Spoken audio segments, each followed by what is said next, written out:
Michigan Congresswoman Rashida Tlaib says no, she will not visit her grandmother in the West Bank, despite getting clearance, a visa, from Israel to do so. She says no, she's not going to go.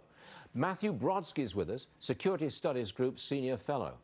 Matthew, look, if I were the government of Israel, I would not let him in, because these two members of our Congress are in the BDS movement, boycott, divest, sanction Israel. I wouldn't let them in. What's your perspective?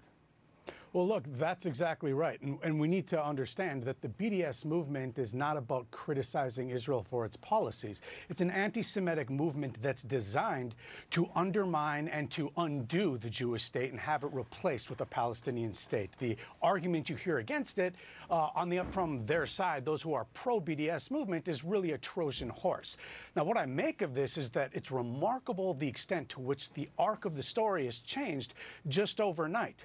Israel is, of course, a democratic nation and a country of laws, and it has a law in 2017 that says if you've supported this BDS-type movement, you can't be allowed in.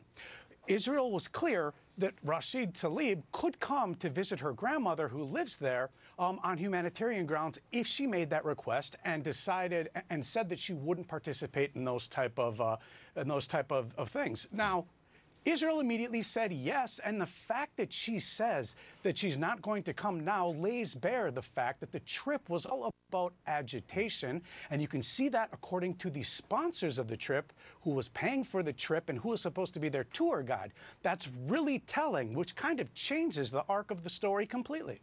Well, what do you make of this BDS movement and its presence in the American Congress? More to the point, its presence in the Democrat Party, which has a lot of Jewish people voting Democrat, and yet you have these BDS movement also within the party. What's going on? Right. See, this is a crucial debate that's actually occurring amongst American Jews and amongst the pro-Israel community, because what it seems as though Trump and Netanyahu understand that the bipartisan consensus that has typically existed in Congress no longer exists, and they're not willing to pretend that it does anymore, that Israel is now a Republican issue. They're the ones who are pro-Israel, and the Democrats are sliding in the direction. We can see that they've been unable in the House to condemn the anti-Semitic comments that have come from Ilhan Omar or Rashida Tlaib. So that's the direction in which it is going.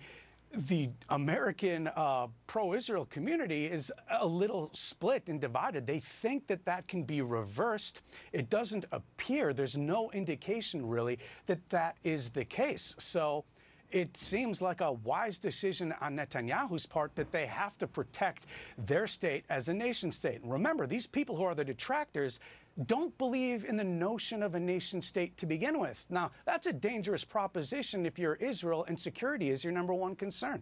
Is this BDS movement in any way successful that you know of? Yeah, it's had some success, but really it's remarkable the extent to which even European countries have noticed that it is undermining their own idea of what the peace process is supposed to do. So it's good that there have been anti-BDS movements here in the United States, and it's been very successful also on a state-by-state level.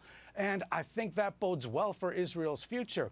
The mess that's on the left side of the political aisle right now is something that Democrats are going to have to deal with internally, and we'll see if that happens. Matthew Brodsky, thanks for joining us today. Appreciate you being here. Thank you, sir. Portland has warned people